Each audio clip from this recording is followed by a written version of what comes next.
403 sont renversés, la grève sauvage générale. Les portes finissent de brûler, les enragés ouvrent le bal. Il est 5 heures, Paris. On a pas mal de questions en fait sur l'idéologie allemande parce que c'est un texte assez riche. La première, alors oui, je veux quand même vous poser une question d'ordre un peu introductif et on ira ensuite après.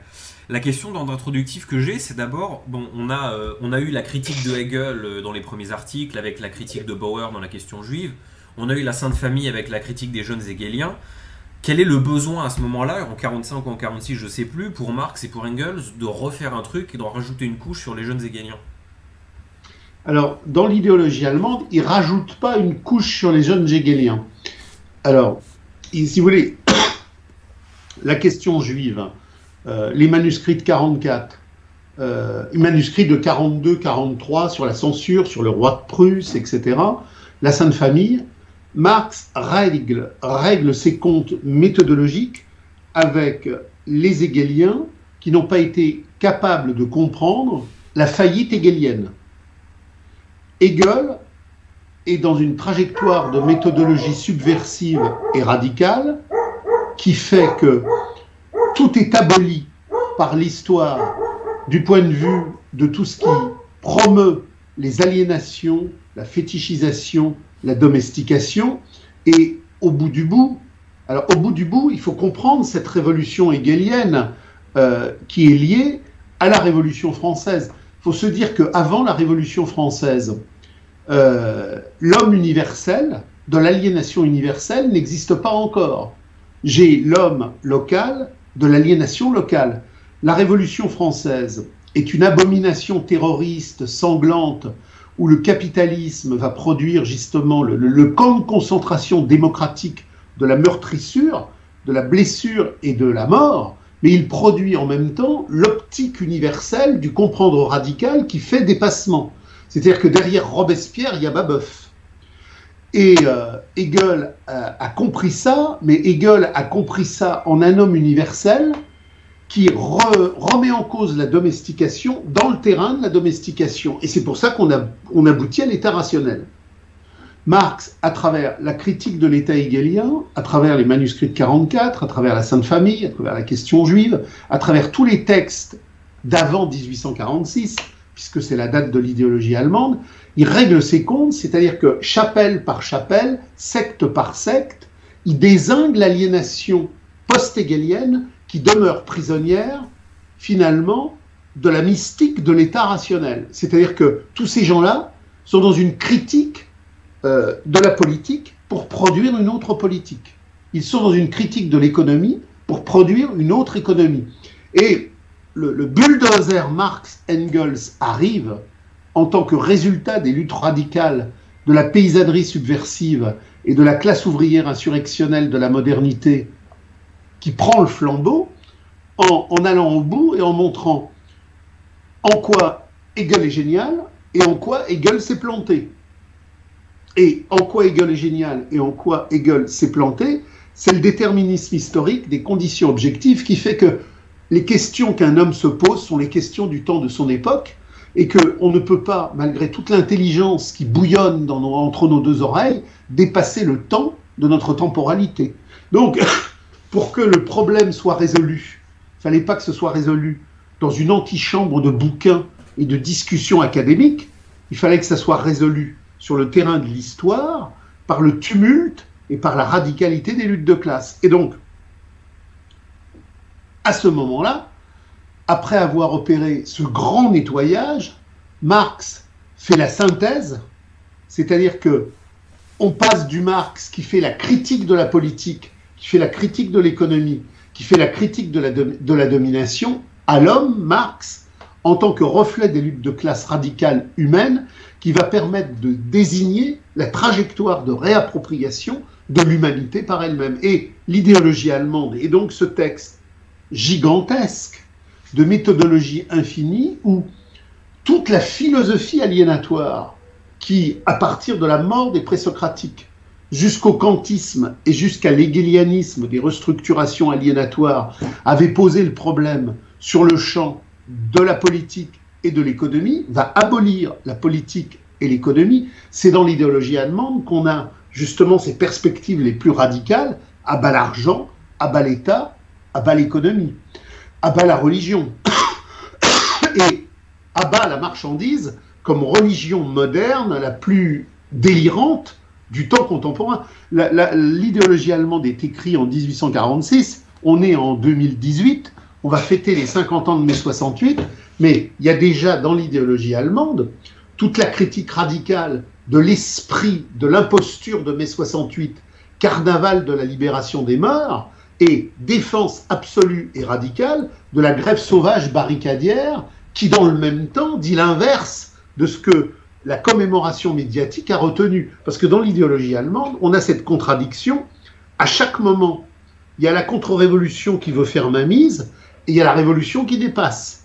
Et finalement, quel est l'adversaire le plus radical de la révolution? C'est la gauche de la marchandise, c'est la gauche de la marchandise, c'est-à-dire que c'est le gauchisme.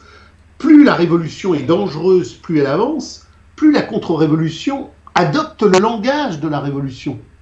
Donc, la forme la plus réactionnaire du capital, c'est le gauchisme de la marchandise, qui précisément est la forme la plus extrémiste de l'ambiguïté langagière et de l'imposture. Et c'est pour ça qu'il y a cette critique radicale et de Feuerbach et de Stirner, qui finalement est une critique préfigurative de toutes les mystifications gauchardes que le temps de l'histoire va connaître ultérieurement. Donc l'idéologie allemande, c'est le texte radical qui fait que, après avoir critiqué la politique et l'économie du point de vue de la politique et de l'économie, on va rentrer dans le vif du sujet, c'est-à-dire que on va produire une interprétation radicale de ce qu'est la conscience historique, de ce qu'est la conscience vraie, de ce qu'est la conscience fausse. Autrement dit, ce qui fait l'homme, c'est l'histoire des modes de production qui produit la reproduction du rapport social de l'homme reproduisant l'homme à travers l'homme reproduit par sa production.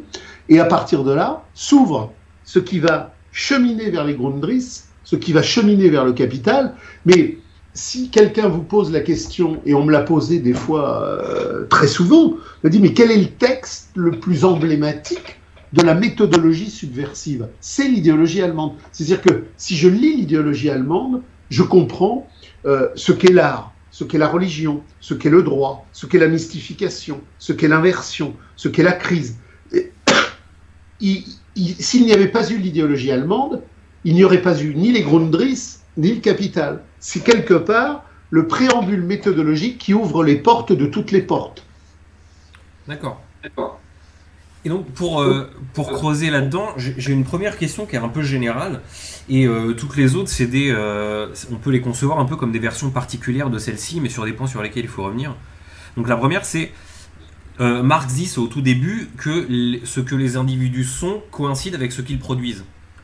Et on a un peu, en fait, quand on lit, on a un peu l'impression d'un raccourci, c'est-à-dire on voit pas tellement, on n'arrive pas vraiment à comprendre logiquement, conceptuellement, comment passer de ce qu'ils produisent à ce qu'ils sont. C'est très simple. C'est très simple. Le produire, c'est pas un acte mécanique qui fait que on prend, on transforme et on aboutit. C'est pas une mécanique horlogère de rouage qui, à partir d'une matière donnée, produise une matière résultat. Le produire est un acte dynamique. Et je le vois très bien, moi, en consultation avec les couples. Qu'est-ce qu'un couple? Un couple, c'est ce que produit le couple dans l'implication réciproque de la relation de l'un à l'autre. À un moment donné, on fait une analyse philosophique critique et radicale de ce qu'est la stagnation, l'ambivalence ou la stérilité existentielle du couple. Et on comprend très bien, à travers justement les thèses sur Feuerbach, l'idéologie allemande, la phénoménologie de l'esprit, qu'il n'y a pas le couple qui serait déterminé par quelque chose qui fait que le couple est produit dans une dynamique qui produit quelque chose qui ne serait pas la rencontre des deux. Donc il y a une immanence. Qu'est-ce que je suis? Je suis mon devenir. Qu'est-ce que je suis? Je suis ma production. Autrement dit, nous produisons au quotidien, à travers les cheminements de notre conscience vraie et de notre conscience fausse, à travers nos désirs, nos aliénations, nos résistances, nos émerveillements, nos faiblesses, nos lumières et nos ombres, la réalité objective de ce que nous sommes. Autrement dit, rien ne vient d'ailleurs pour produire ce que nous sommes. Nous sommes ce que nous sommes dans le temps historique qui produit le texte et le contexte de notre quotidien, dans la manière dont nous décidons de l'agencer, de le réagencer ou de le contre-agencer. Autrement dit, quand Bernard et Juliette viennent me voir et me disent « on bute, ça ne va pas », c'est le rapport de l'un à l'autre dans la production unitaire des deux qui bute. Ce que nous apprend l'idéologie allemande, c'est que tout est le produit de l'automouvement des rencontres aliénatoires dans la dialectique de l'histoire qui pose le chemin de l'émancipation et le chemin de la domestication. Donc, il n'y a pas d'outre-monde. On retrouve les présocratiques, il n'y a pas un monde là-haut qui déterminerait un monde ici. Tout est ici déterminé par l'autoproduction des contingences qui font que la nécessité de l'histoire du temps qui est là fait l'histoire de cette nécessité en moi, en elle, en lui, en eux et en nous tous. Je rajoute juste un truc à la question, c'est que justement j'ai envie de la prolonger un peu avec cette question qu'il y a toujours eu plus ou moins un peu de production, mais est-ce qu'on peut considérer justement que je veux dire, l'homme a toujours eu la production dans les mains, ou est-ce qu'elle est aussi apparue chez lui, et dans ce cas-là comment ça s'est passé? C'est un peu mystérieux. Il n'y a pas eu toujours un peu de production, il y a eu toujours chez l'homme la production. C'est-à-dire que ce qui fait la différence entre l'homme et les primates supérieurs qui ne sont pas devenus des hominidés, c'est que l'homme a, à un moment donné, cessé d'être dépendant de là d'où il venait par l'agencement, le geste, la parole et la communion. C'est-à-dire la communauté première, l'homme a produit l'outil. Le singe a des moyens qui prolongent ce qu'il fait, mais ça ne sont jamais des outils de transformation. Et dans la longue histoire de l'espèce singe par rapport à la longue histoire de l'espèce homme, la différence essentielle, c'est que on n'est jamais passé de l'appareillage simple du singe à l'outil comme appareillage complexe chez le singe. La structuration historique, et c'est le fameux texte de Engels sur le singe, l'homme, l'outil et l'alimentation, c'est que le singe, avec un bout de bois, prolonge son membre pour produire une extension qui va effectivement produire une utilité concrète, mais qui ne sera pas transformationnelle. L'homme se structure dans la communauté de groupe, dans la communauté de parole, dans la communauté de gestes, comme par essence, celui qui va produire l'outil comme lieu de l'espace-temps des transformations nécessaires constamment reconduites. Donc, l'homme, par essence, produit, c'est-à-dire que l'homme, par essence, dans la communauté de l'être, produit et reproduit des conditions d'existence qui se transforment dans l'intentionnalité. Le fameux texte de Engels sur l'histoire, qui fait la différence entre l'histoire et la non-histoire, c'est précisément la problématique de l'intentionnalité. C'est-à-dire qu'à un moment donné, une communauté d'hommes va produire une intentionnalité collective de transformation historique de l'espace-temps. Et du premier silex taillé rudimentairement au silex terminal qui va devenir quelque part une symphonie d'aiguillage, de coupures, de capacité, de façonnage, on a effectivement quelque chose qui est radicalement hors du champ de l'animal. Entre le bout de bois que le bono-bono utilise, et même de manière complexe, et toute cette archéologie des symphonies du silex, on a un abîme. On n'a pas simplement une différence de quantité, on a une différence qualitative qui est une différence de nature. Donc, ce qui crée l'homme comme structure historique d'émerveillement, de parole, de transcendance, de verticalité, c'est le fait que l'homme devient l'agent de conscience agissant du reproduire la vie.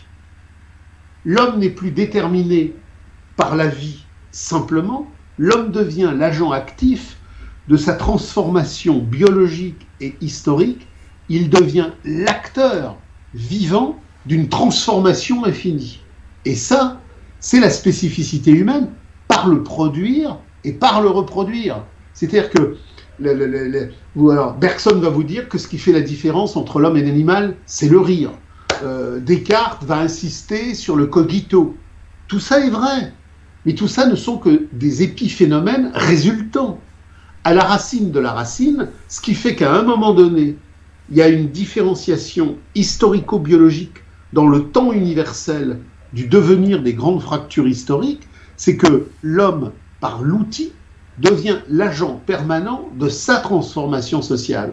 Et la parole, le langage, l'art, tout ce qui va faire que l'homme va se différencier de l'animal résulte de ce processus rupture qui est celui de l'outil. Et dans l'idéologie allemande, Marx montre avec une insistance infinie le fait que ce qui détermine l'homme, c'est que l'homme produit lui-même les conditions de production et de reproduction de son histoire. Alors après, il y a une histoire aliénée et il y a une histoire désaliénée. C'est-à-dire que la marchandise n'est pas une production humaine, alors que l'homme, pendant toute une série de longs siècles, n'a fait que produire la reproduction humaine. C'est-à-dire que l'homme a toujours produit, et à un moment donné, l'homme a vu une échappée de sa production à travers la révolution néolithique, qui a produit un rapport social qui n'était plus le produit d'une conscience humaine qui élaborait la reproduction de la vie humaine,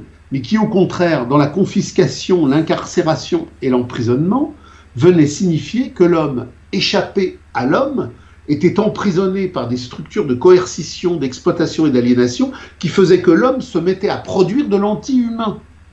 L'homme, pendant des millénaires, a produit de l'humain qui reproduisait l'humain, et à un moment donné, alors pas par magie ou par malédiction, il y a cette fameuse révolution néolithique qui produit toute une série de cartographies aliénatoires très spécifiques qui font que tout ce qui existait avant va disparaître et que l'homme, d'un seul coup, va être arraisonné par la production.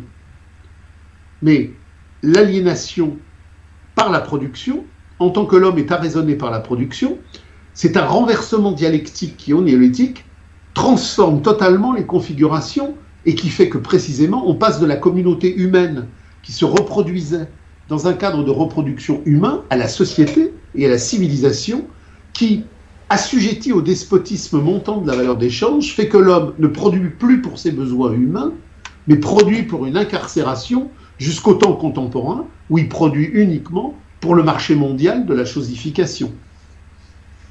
D'accord. Maintenant qu'on a parlé de la production, on pourrait commencer à parler des représentations de la conscience. La première question que j'ai, c'est... Bon, c'est clair dans l'idéologie allemande que la méthode dit que les représentations, les idéologies et toutes ces choses-là sont des résultats de la production. Et ma question, c'est comment se fait-il que, dans ce cas-là, dans un espace de production qui soit relativement homogène, on puisse avoir des créations idéologiques différentes, si elles sont toutes des produits de la production? Parce qu'une structure sociale n'est jamais homogène. Dès lors qu'à partir de la révolution néolithique, s'est produit la grande césure communauté, société, vie générique, vie civilisationnelle, les zones d'éclatement n'ont pas fonctionné de la même manière, avec la même temporalité et avec le même précipité. La révolution capitaliste médiévale du XIIIe siècle en Italie du Nord autour des foires, c'est en Italie du Nord autour des foires, c'est pas Syracuse et c'est pas Palerme. Donc, dans une entité historique large, il y a des étendues réduites avec des contradictions spécifiques. je relisais dernièrement les textes de Marx sur la Révolution française, et les textes de Marx sur la Révolution française partent très très loin, puisqu'il analyse en particulier la Révolution anglaise à travers Cromwell et tout le surgissement de la modernité marchande. Si le protestantisme, dans sa forme d'expression de ce que dit Marx, qui est le capitalisme, parce que ce que montre Marx justement dans ces textes-là, alors ça reprend Hegel, ça reprend tout ce que les textes radicaux ont pu dire, mais c'est pas le protestantisme qui crée le capitalisme. Ce sont les conditions objectives de certains territoires qui, rendant nécessaire la capitalisation du temps et de l'espace, rendent nécessaire un mode mental de perception qui est adéquat. C'est pas M. Cromwell qui enclenche la révolution anglaise qui va produire cette transformation commerciale et navale qui va aboutir à la City. C'est toute une série de configurations bien spécifiques dans la crise du féodalisme anglais, qui est un féodalisme très particulier. Le féodalisme anglais, qui résulte des conquêtes de Guillaume le Conquérant, avec cette importation normande dans un monde saxon, va créer une hétérogénéité anglaise qui fait que dans cette hétérogénéité anglaise, la reproduction féodale n'aura rien à voir avec ce qu'elle sera en Champagne, en Bretagne ou en Limousin à la même époque. Donc, si la révolution capitaliste s'est faite du temps de Cromwell en Angleterre, à travers toutes les sédimentations post-élisabéthaines qui venaient de la grande révolution capitaliste des enclosures de Henri VIII, qui avait rompu avec le papisme, tout ça s'explique dans toute une série de déterminations logiques à travers des structurations déterministes qui font que la révolution anglaise de Cromwell ne pouvait avoir lieu qu'en Angleterre et non pas en Italie, en Espagne et en France.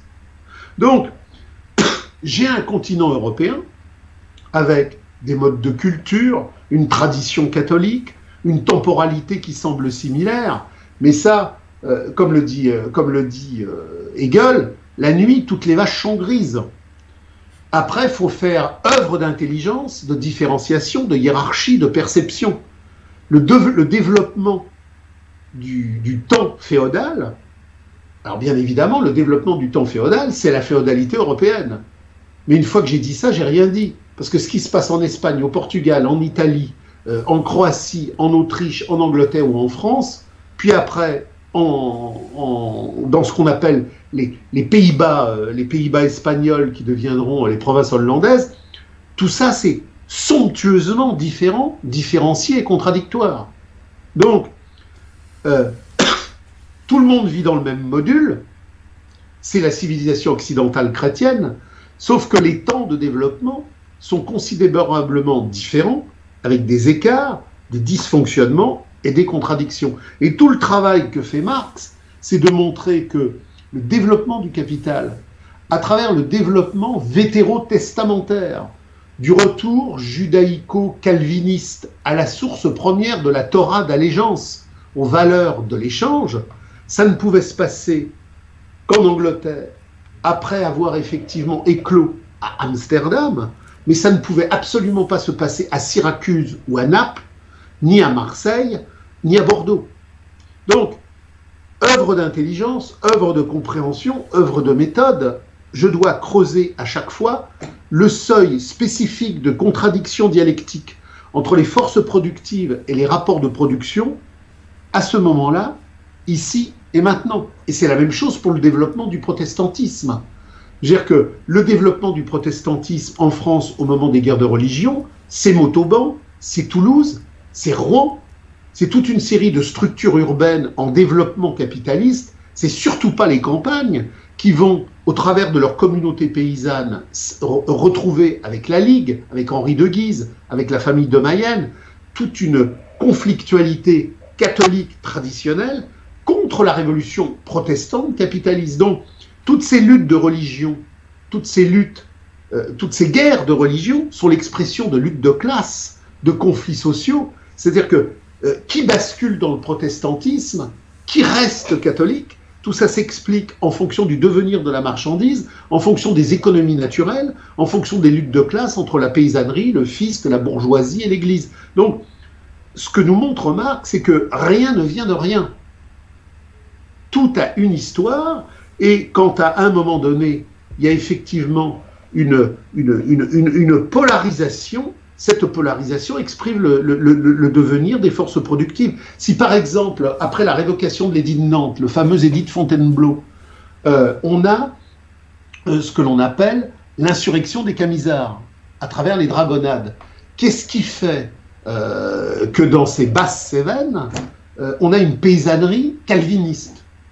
Parce que c'est une paysannerie, c'est ce que montre Marx, c'est ce que montre Engels, c'est une paysannerie qui est déjà absorbée par le développement de la marchandise. On a une paysannerie très spécifique qui, dans le cadre du développement de la marchandise et des industries textiles, a produit un soubassement mixte. Le paysan des Cévennes est certes encore un paysan, mais il tisse à domicile pour des industries textiles qui sont déjà sur le marché de la transformation calviniste, capitaliste, moderniste. Autrement dit, contrairement aux paysans du bocage breton ou du bocage vendéen, qui va rester dans sa communauté rurale un catholique invétéré contre le bourgeois des villes, le paysan de ces Cévennes insurgées qu'on appellera les Camisards est déjà intégré dans une manufacture qui ne dit pas son nom mais qui est à domicile. Il est déjà intégré dans le despotisme de la filature moderne. Donc, si le paysan Camisard est calviniste, il n'est pas calviniste parce qu'un beau matin, dans une lecture spécifique de la Bible, il a dit « Ah, je deviens calviniste ». C'est qu'il y a un rapport social et que ce rapport social collectif lui fait quitter la religion catholique qui représente la rente foncière traditionnelle parce qu'il rentre dans une rente commerciale et industrielle de modernité. Donc, au-delà de la surface des choses, au-delà de l'écume, de l'épidermie, il faut creuser, toujours en revenir au concept de la radicalité. Tout s'explique d'une manière précise, à condition que je veuille bien faire œuvre de clarification et d'approfondissement. Oui, et là vous avez différencié en fonction, je simplifie, des niveaux de développement des forces productives dans chaque espace social. Mais par exemple, si on prend,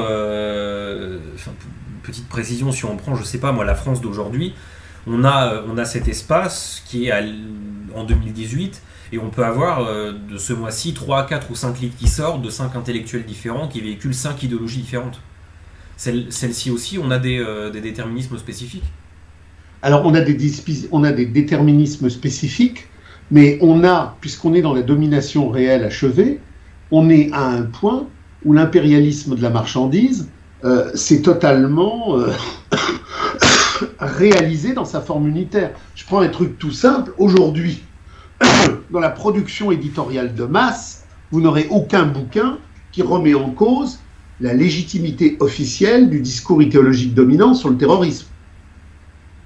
C'est-à-dire que je sois un intellectuel de gauche ou que je sois un intellectuel de droite, en tant que pute du crétinisme, de la marchandise médiatique, je fais communion dans la logistique officielle du terrorisme. Le terrorisme, c'est Daesh.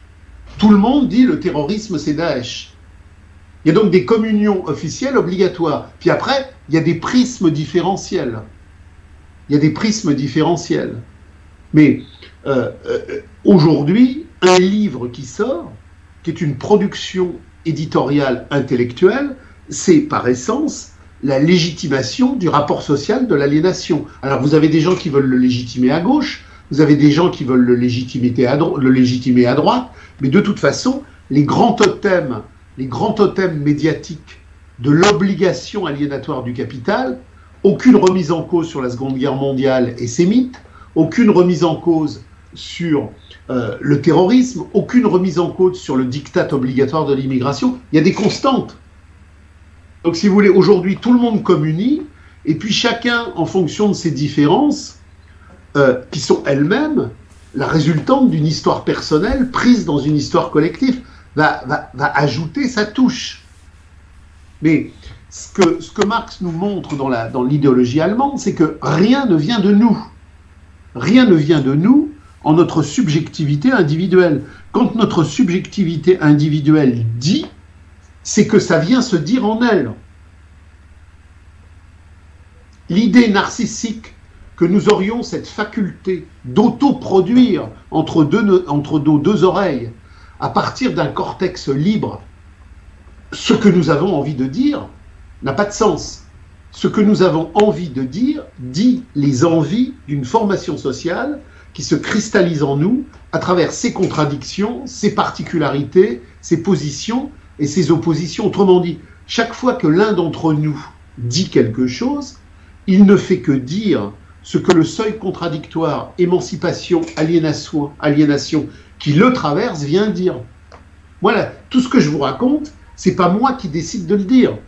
C'est le résultat d'une histoire qui s'est incarnée dans des groupes, dans des mouvements, qui font qu'à un moment donné, il y a la barrière, il y a le pouvoir et il y a l'anti-pouvoir.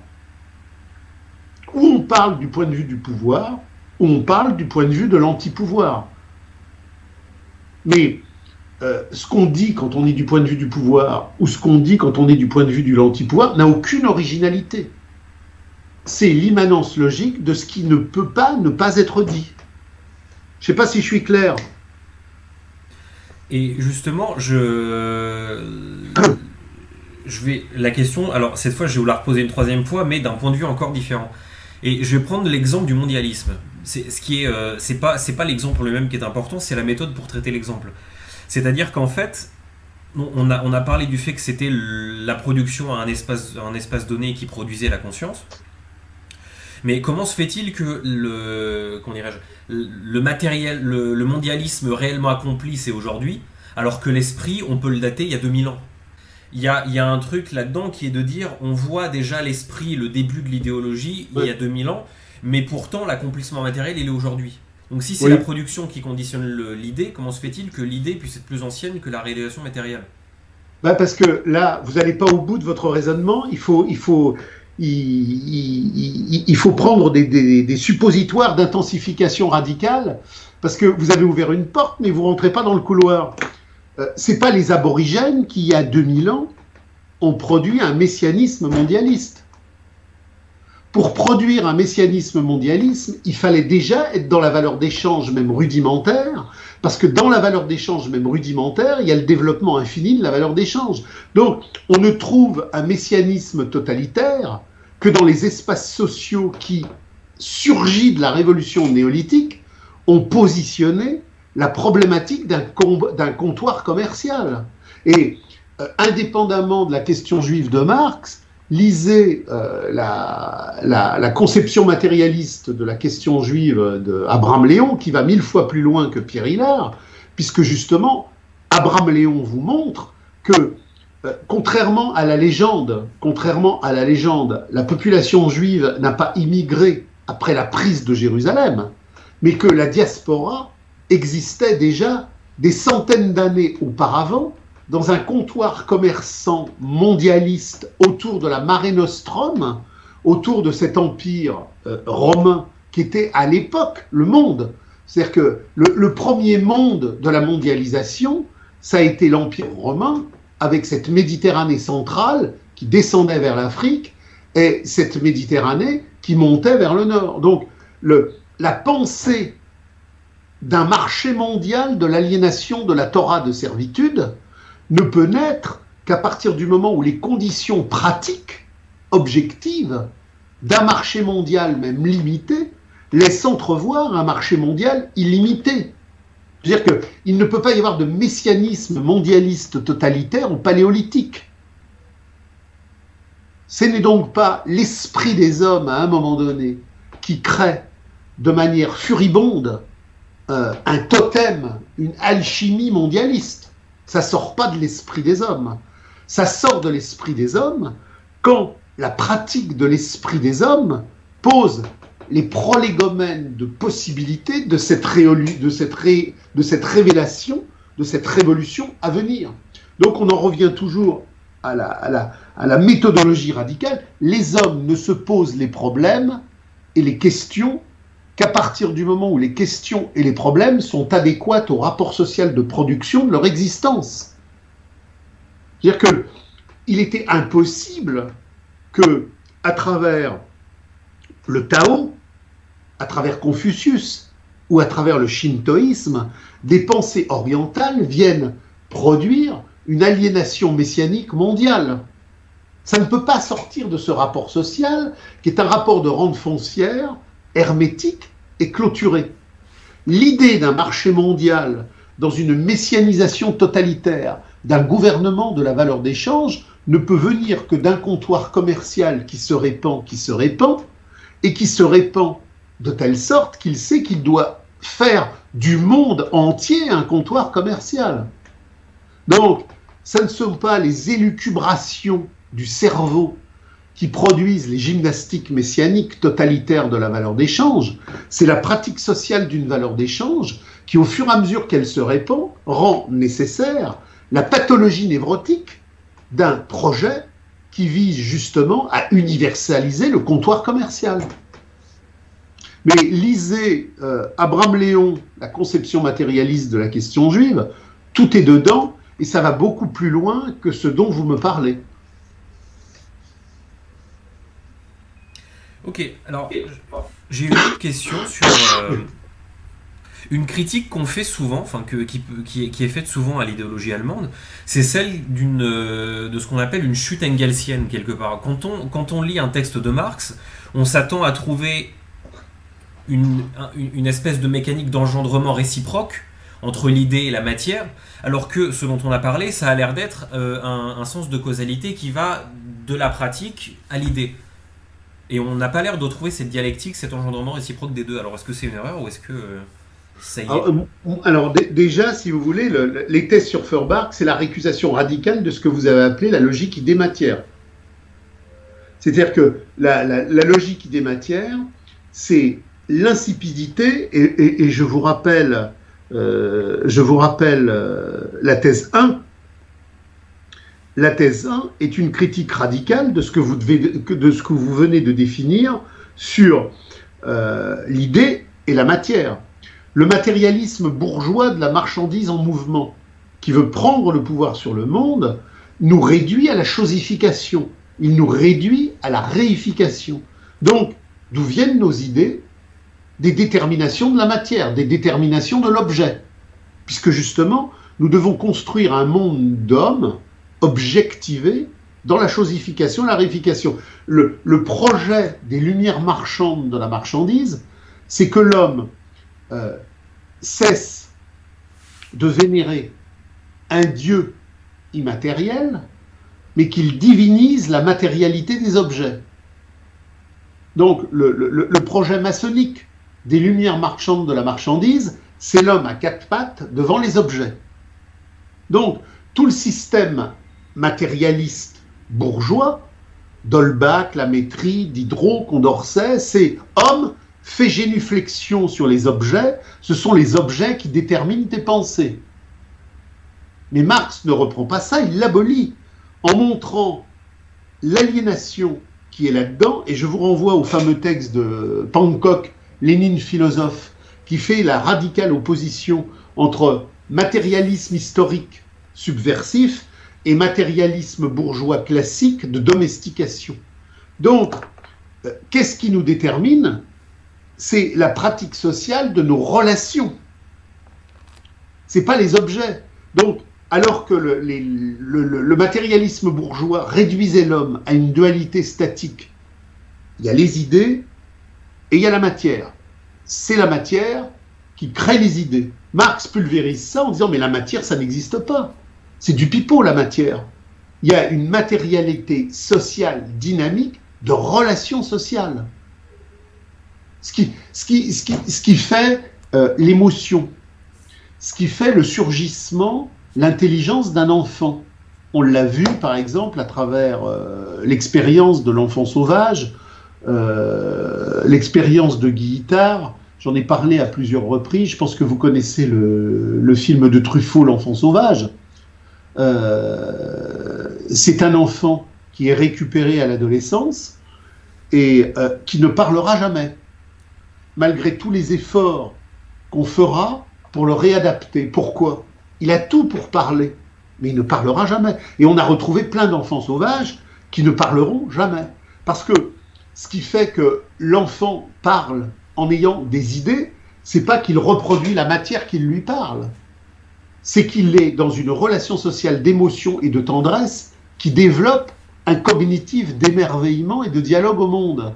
Donc, entre la naissance et les 6 ans, dans n'importe quelle communauté humaine, à travers la tendresse, les caresses, l'intelligence, l'émerveillement, la découverte, l'enfant devient un être doué de langage et de rationalité.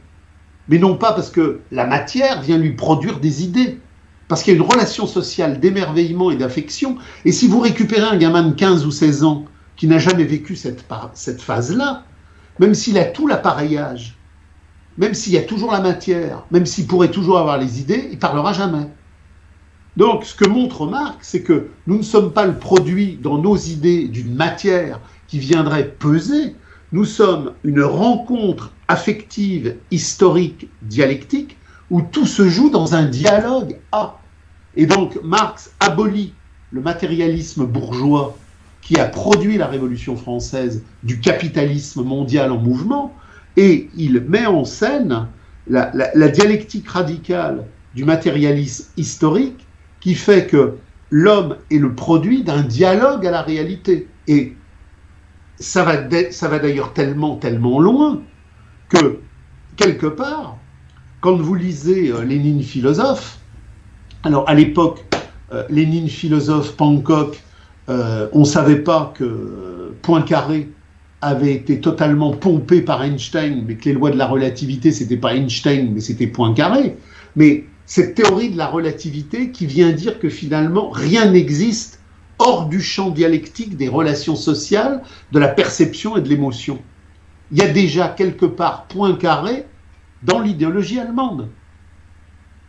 Et je me suis mal exprimé sur ce que je voulais dire par matière. Je voulais dire qu'en fait, en lisant, et puis surtout dans la discussion qu'on a eue, on a bien fait le lien qui allait de la production à l'idée, mais on a l'impression qu'il n'y a pas de rétroaction de l'idée sur la production. Vous voyez ce que je veux dire ? Ah mais Marx dit le contraire, et Engels dit le contraire. Sauf que l'idée, si vous voulez, il faut rompre avec le totem de l'idée. Je connais un certain nombre de personnes qui se positionnent comme étant des intellectuels, c'est-à-dire des névrosés de la division intellectuelle du travail. Et quand on leur dit, alors en tant qu'intellectuel, sur quoi vous travaillez ? Nous travaillons sur l'idée. Sauf que l'idée, ça n'existe pas. L'idée, c'est l'idéologie en tant que rapport social de domestication et d'arraisonnement du cerveau. C'est-à-dire que, si vous voulez, l'idée n'existe pas. Ce qui existe, c'est des représentations sociales qui produisent des perceptions et des formalisations qui font jugement d'appréciation.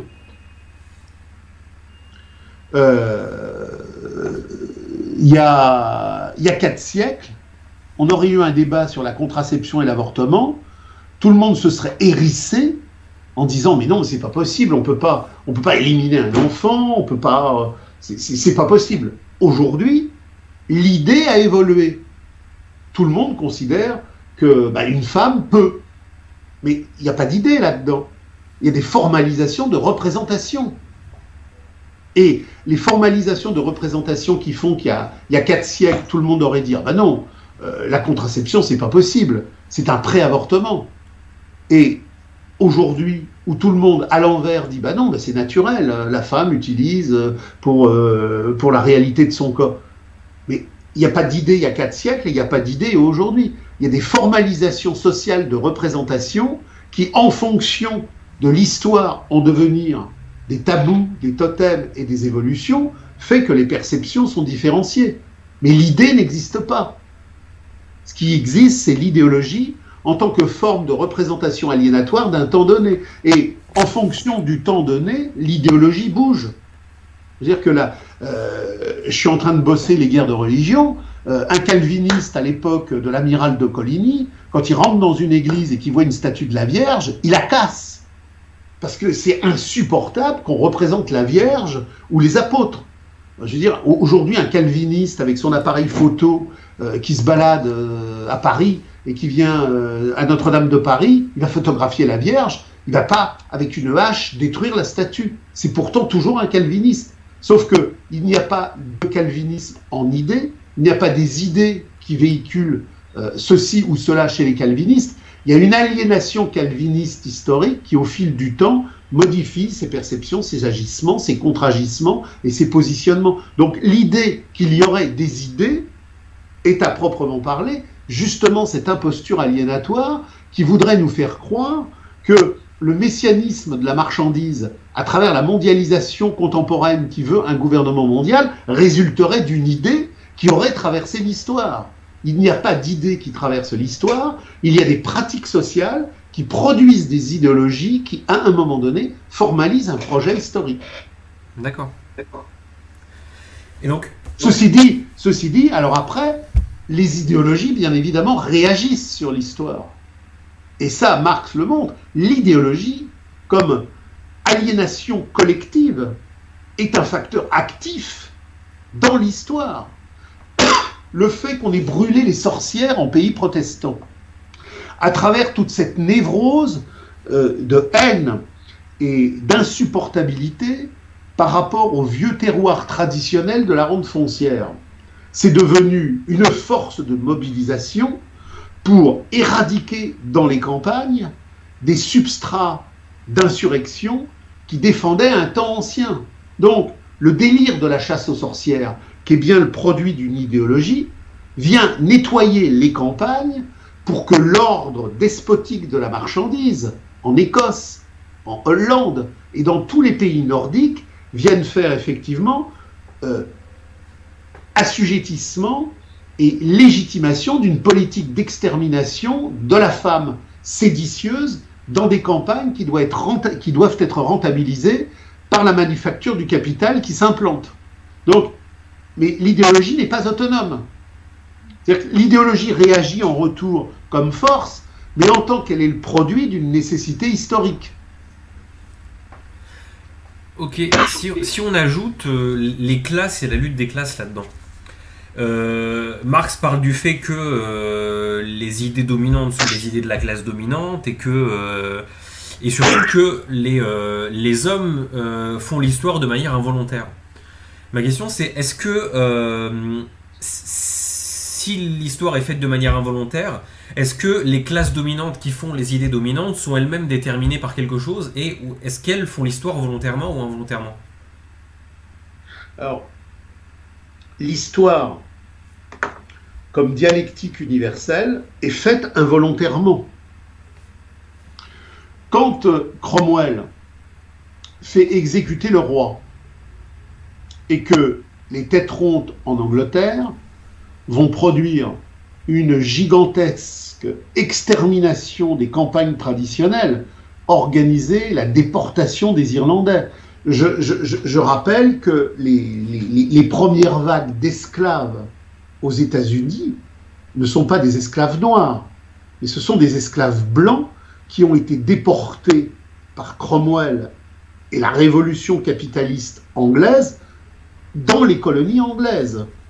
On ne parle jamais de ces esclaves blancs qui sont, entre guillemets, le premier convoi. Donc, Cromwell, il ne sait pas où il va, mais il sait quand même ce qu'il fait. Cromwell sait très bien qu'il représente les intérêts d'une classe capitaliste montante, qu'il doit éradiquer la vieille Angleterre et qu'il doit commencer à travailler, à produire cet impérium maritime qui va être ce que Marx appelle le grand déclencheur de la modernité capitaliste mondiale, comme précisément l'économie monde dont nous parlions tout à l'heure, quand nous parlions du mondialisme. La première économie monde, qui est l'économie méditerranéenne, va se déplacer vers l'Atlantique.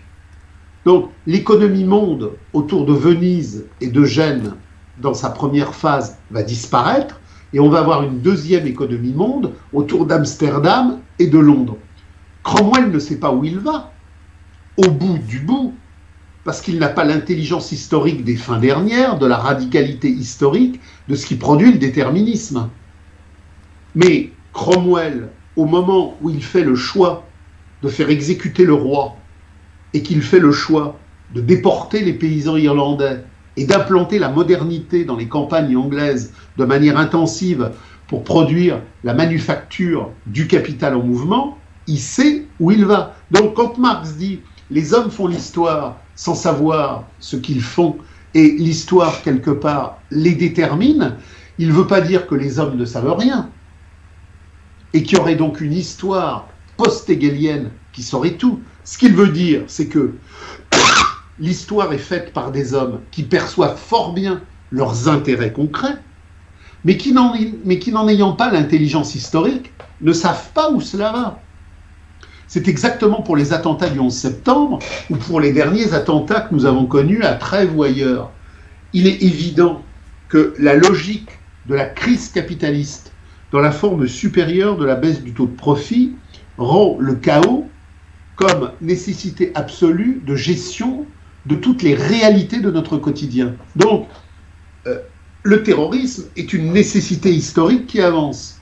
Il y a évidemment des larbins dans différents bureaux, dans différents services spéciaux, qui formalisent ça. Bon, ils comprennent bien qu'ils participent à un agencement bizarroïde. Mais ils sont incultes, ils sont ineptes, ils sont insanes, et ils n'ont qu'une vision historique à long terme. Ce sont des bricoleurs de l'instant. Donc, les hommes font l'histoire. Quand ils la font dans les secrets les plus secrets des services secrets, ben, ils savent bien qu'il y a de la magouille. Mais ils ont radicalement inintelligence de la compréhension du mouvement en son ensemble. D'accord. Donc pour préciser, j'en sais rien, moi par exemple, si on prend les si on prend les élites juives qui veulent construire le grand Israël, vous pensez que ce qu'ils ont en tête quand ils font ça, ils ont bien conscience des intérêts concrets du marché mondial et qu'ils n'ont pas d'illusions religieuses? Je comprends pas votre question. Bah, c'est-à-dire que comment dirais-je, si les classes dirigeantes font l'histoire, est-ce qu'elles le font, même si elles connaissent pas le mouvement, est-ce qu'elles la font avec simplement l'intellection des nécessités pratiques, ou est-ce qu'elles ont en tête une illusion idéologique ou religieuse aussi? C'est les deux. Je veux dire que je ne sais pas quel est le niveau de névrose religieuse de Netanyahou. Mais il est évident qu'à partir du moment où il est l'agent actif du Grand Israël, il est obligé, en tant que représentant de la classe capitaliste israélienne, de fusionner avec les cheminements aliénatoires d'exaltation de cette nomenclature. Mais en tout cas, ce qui est sûr, du point de vue de la question juive et du capital, c'est qu'il ne sait pas où il va et qu'il est hors d'état, du point de vue historique de ses connaissances qui sont ultra limitées, de comprendre en quoi ce chaos-là va vers la révolution sociale mondiale et pas du tout vers le grand Israël. Ce qu'il faut comprendre, c'est que chaque classe capitaliste a sa lubie, ses névroses, ses fixations, ses totems, ses tabous. Elle fonce, elle a des objectifs à remplir. Il y a un carnet de commandes aliénatoire. Mais Hegel comprenait le tout de l'histoire, Marx comprend le tout de l'histoire, vous et d'autres, dans le cadre de groupes radicaux, vous allez peut-être à un moment donné comprendre le tout de l'histoire, mais ce qui est sûr, c'est que Netanyahou, Trump, Macron, Poutine, eux, sont dans l'incapacité radicale de comprendre quoi que ce soit, puisqu'ils sont d'abord assujettis à l'idée que la marchandise est éternelle.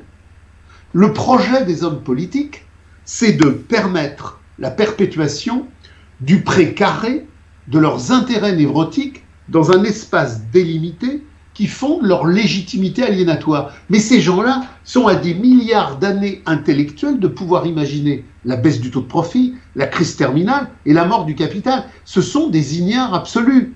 C'est-à-dire que ce sont de bons manipulateurs concrets au quotidien pour agencer la servitude, mais ils sont dénués de toute culture radicale, et reprenez les commentaires de Debord sur la société du spectacle. Il y eut un temps où Louis XIV et Napoléon avaient des visions stratégiques. Netanyahou, Poutine, Macron, Theresa May, mais ce sont des nabots incultes. Le temps de la modernité du capital est celui de l'inculture généralisée. Ces gens-là n'ont aucune vision radicale à long terme. La baisse du taux de profit, la marchandise, la crise du capital, même sans aller jusqu'à Marx, Même Clausewitz, ils savent même pas ce que c'est. Et juste une question de clarification sur une formule que Marx utilise à plusieurs reprises. Il dit les heures de l'histoire et plus généralement les révolutions. En quoi est-ce que ça vient, parce que je comprends pas très bien, du conflit entre les forces de production et le mode de commerce? Alors, c'est pas les forces de production et les modes de commerce. C'est la dialectique des forces de production qui rentre en contradiction avec les rapports sociaux de production. À la mort de Saint-Louis, Louis IX, les structures féodales classiques de la rente foncière primitive vont se dissoudre. Progressivement, on rentre dans un temps féodal qui est de moins en moins féodal et qui a ouvert, à travers la dette publique, le champ pour la bourgeoisie d'intégrer tous les dispositifs de pouvoir et de contrôle étatique. On va donc avoir, parallèlement à la noblesse d'épée, une noblesse de robe qui ne va cesser de grossir. On a donc un temps long, où les forces productives mises en mouvement par la bourgeoisie vont supplanter les forces traditionnelles de la rente foncière telle qu'elle avait exprimé à la fin du Haut Moyen-Âge la spécificité d'avant le capital. Mais on est dans un temps long, on est dans un temps très très long. Et donc la société d'Ancien Régime, elle n'a strictement rien à voir entre le XIIIe et le XVIIe. Si vous prenez par exemple le Parlement de Paris au XVe et le Parlement de Paris au XVIIe, c'est plus du tout la même chose. Qu'est-ce qui se passe? Vous avez des rapports sociaux de production qui ont aménagé des équilibres certains, incertains, passagers, difficiles, faciles entre la monarchie, les États généraux, le clergé, le tiers-État, la noblesse, l'armée, la dette et le développement de la modernité de la marchandise. Et on arrive dans ces années 1780 où on a encore une formalisation de rapports sociaux qui correspond à ce qu'il y avait il y a plusieurs siècles. Mais il y a un développement des forces productives qui a fait péter toute la réalité fonctionnelle du développement de la production sur le terrain. Donc, il y a un moment où il y a un hiatus. Les rapports sociaux qui sont hérités d'avant ne correspondent plus aux forces productives qui ont produit aujourd'hui un maintenant qui va produire un futur qui est radicalement contradictoire à l'hier. Et là, on rentre dans une phase, dit Marx, de révolution sociale. Il y a une contradiction entre les forces productives et les rapports sociaux. Pourquoi il y a eu la révolution en Angleterre en 1640 et pourquoi il y a eu la révolution en France dans les années 1780? Parce qu'il y a justement ce hiatus entre le développement des forces productives et l'habillage institutionnel des rapports sociaux qui le recouvrent. Donc, à un moment donné, ça pète. Mais ça pète pas parce que les hommes descendent dans la rue, parce qu'il y a des fous furieux.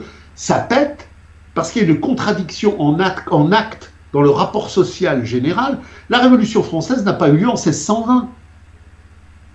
En 1620, les conditions n'étaient pas mûres. En 1789, elles étaient mûres. Et elles n'étaient pas mûres parce que les loges maçonniques avaient magouillé souterrainement. La magouille des loges maçonniques souterraines ne faisait qu'épouser le devenir des lumières marchandes de la marchandise. Ce n'est pas les loges maçonniques qui ont fait la révolution, c'est la marchandisation qui, rendant nécessaire la révolution, a eu bien évidemment, à travers les clubs et à travers les loges, tout un appareillage politique.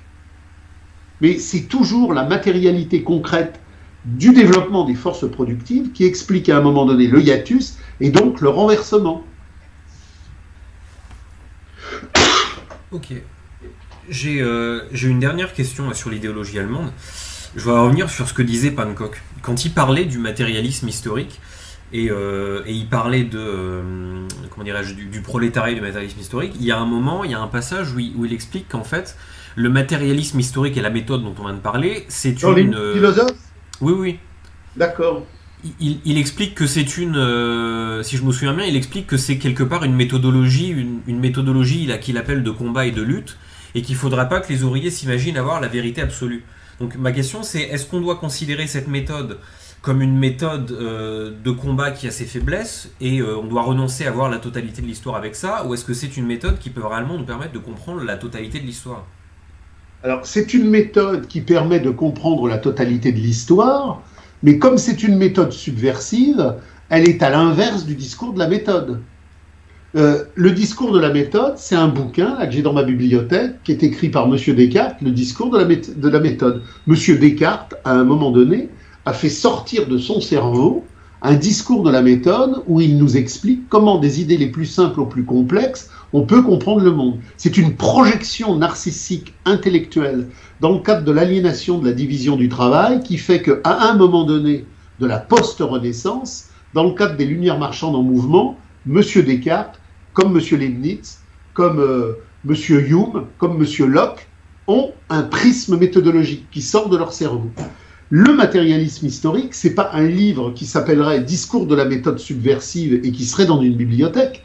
C'est la synthèse Marx, Hegel, les présocratiques de l'auto-mouvement historique du monde. Quel est le lieu de la méthode révolutionnaire? C'est pas un bouquin qui s'appelle Discours de la méthode subversive et qui est dans la bibliothèque. C'est quelque chose qui vous traverse à travers toutes les luttes de classe paysannes et ouvrières, en passant des présocratiques à Hegel et à Marx, et qui est dans votre trip à chaque instant, dans la compréhension radicale que tout ce qui est le vrai de l'officialité régnante de la marchandise, c'est le faux, et que tout ce qui en est faux, en est le vrai. Et c'est quelque chose qui passe dans votre trip d'insurrection, c'est pas un texte, c'est un cri qui peut se textualiser. Là, on m'a demandé de faire un texte sur mai 68 pour montrer en quoi mai 68 n'avait rien à voir avec ce que tout le monde croyait qu'il y avait eu en mai 68. Mais c'est pas un truc qui sort de ma tête. C'est quelque chose qui est la réalité de mai 68, qui m'a été transmis par des expériences de radicalité, qui fait qu'à travers Hegel et Marx, derrière l'esprit 68 de la libération capitaliste des mœurs, qui vient cacher la grève sauvage, il faut réexpliquer aux gens pourquoi tout pétait déjà en 66, en 67. Comment c'est pas la grève étudiante qui a produit mai 68. Mais 68 existait déjà en 67, ça n'arrêtait pas de monter, ça n'arrêtait pas de monter, et le carnaval étudiant est venu en gigantesque icône virtuelle médiatique cacher la radicalité de la grève sauvage. Hier soir, je regardais la télé, il y avait l'abruti de Cohn-Bendit qui était invité par Delahousse, on n'a pas parlé une seule fois de la grève ouvrière, on a parlé du petit rouquin qui s'excitait sur les pavés pour finir dans les bras de la Macronie rothschildienne. Donc, si vous voulez, la méthode radicale dont parle Pankow, la méthode radicale dont parle Marx, ça n'est rien d'autre que la conscience radicale de l'automouvement de la réalité. Si vous demandez à Héraclite, le logos, c'est quoi? Héraclite ne va pas vous dire, c'est ce que moi, Héraclite, je dis. Il va répondre, le logos, c'est ce que j'accueille du mouvement réel de l'immanence, du devenir universel. Si vous me demandez c'est quoi la méthode, mais la méthode, ça n'est rien d'autre que méta-odos, le chemin objectif par lequel le mouvement réel développe ses contradictions dialectiques et positionne le grand enjeu universel de nos désirs, de nos joies, de notre conscience et de notre satisfaction, émancipation, aliénation. Ok. Et c'est pour ça qu'il faut relire et relire les thèses sur Feuerbach, qui sont donc en quelque sorte le préambule de l'idéologie allemande, parce qu'il y a tout là-dedans, il y a tout. Il est 5 heures, Paris s'éveille, Paris s'éveille.